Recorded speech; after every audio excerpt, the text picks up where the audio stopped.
என்ன சார் அண்ணாமலைக்கு எதுவும் அசைன்மெண்ட் கொடுத்துருக்காங்களா? ஏன் அண்ணாமலை அடிக்கடி டெல்லி போயிருக்காரு? என்ன தகவல் சார்? கொஞ்சம் லைட்டாக பின்னாடி போயிட்டு வந்துடுவோம். ஓகே. எடப்பாடி பழனிசாமி தலைமையில் அதிமுக ஆட்சி அமைஞ்ச பிறகு டிடிவி சசிகலா வெளியேற்றும் பொழுது மேலேருந்து ஓபிஎஸ்ஸை திணிக்கிறாங்க. அன்றைக்கி ஓபிஎஸ் சொன்னது இவர்களை வெளியேற்றுனா உள்ளே வருவேன் அப்படின்னு. யாரை? டிடிவியும் சசிகலாவும்.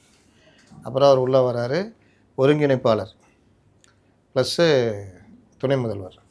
ஆனால் அவருடைய அஜெண்டா என்ன?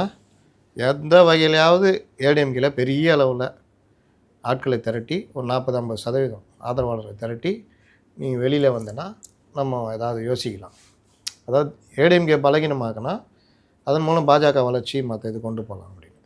அதனால் ஏடிஎம்கே பலகீனப்படுத்த முடியல இவனால். ஏன் முடியலன்னா அந்த டீமே ஸ்ட்ராங்காக இருக்குது. எடப்பாடி பழனிசாமி அவங்க எல்லாமே அவர்கள் இவர்களை பயன்படுத்தி கொண்டார்கள். அந்த 4 வருஷம் ஆட்சிக்கு பிரச்சனை வராமல் இருக்கிறதுக்கு பாஜகவை பயன்படுத்தினாங்க. ஆனால் பாஜக அனுப்புன இந்த ஸ்பை லவுட் மீ எதுவும் பண்ண முடியல. ஏன்னா அவர் எந்த காலத்தில் எதுவும் பண்ணது கிடையாது. அவர் ஒரு சிங்கிள் மேன் தான். அவர் சார்ந்தவர்கள் மட்டும் வளர்த்துக்குவார். மற்றபடி அவர் யாருக்கும் பெருசாக எதுவும் பண்ணதில்லை. அவர் ஒரு இயல்பான தலைவரும் இல்லை.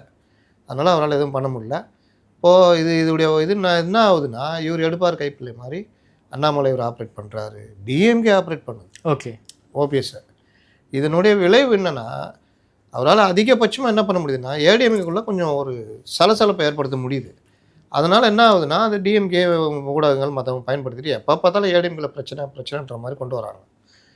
அண்ணாமலை அவர் பங்குக்கு அவரும் போட்டு அடிக்கிறார், கூட்டணியில் இருந்துக்கிட்டு அடிக்கிறார். ஆமாம். அப்போ என்ன ஆகுதுன்னா இவங்களுக்கு வெளியில் சண்டை போகிறதோட இவங்களோட சண்டை போகிறது நேரம் சரியாக. உள்ளுக்குள்ளே சண்டை போடுறதே பெரிய விஷயம்.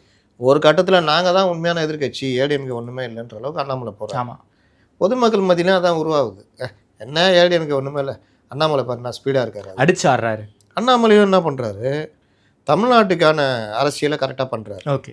ஒரு பாஜக தலைவர்கள் இது வரைக்கும் செய்யாத ஒரு வேலையை அண்ணாமலை செய்கிறாரு. என்னது? மதம் சம்மந்த விஷயங்களில் தொடர்றதே கிடையாது. ஆமாம். டிஎம்கேவை சரி இறங்கி அடிக்கிறார் ஒரு பக்கம்.